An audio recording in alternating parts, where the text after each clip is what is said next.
Hi guys, magluluto tayo ng sinaing na tulingan at ito ang ating vlog for today. At mayroon tayong dalawang tulingan at ito ay ating gagawing content for today. At ito ang ating mga sangkap na gagamitin. Ilagay ko lang sa description sa ilalim.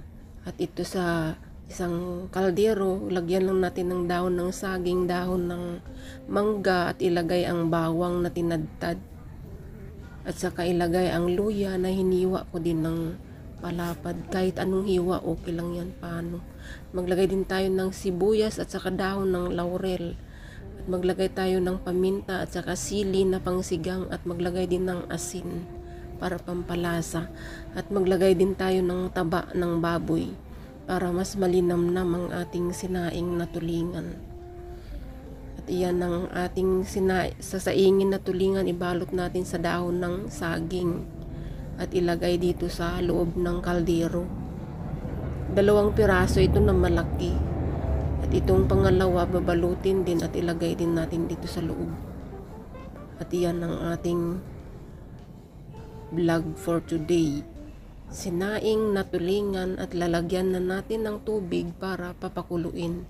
Medyo madaming tubig ang ilagay natin dito, kailangan maapawan siya ng tubig para mas malambot at mas masarap.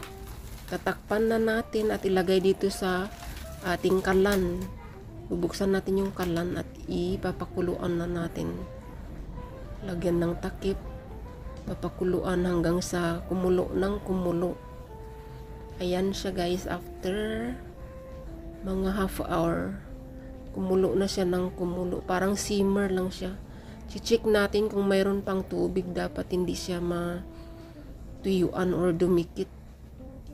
Ganyan siya, kumulo na ng kumulo at lalagyan natin ng suka para mas masarap.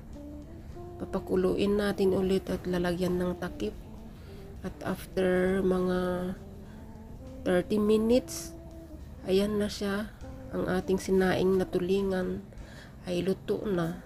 At ilagay na natin dito sa plato. At i-check na natin kung masarap. Yan ang ating vlog for today.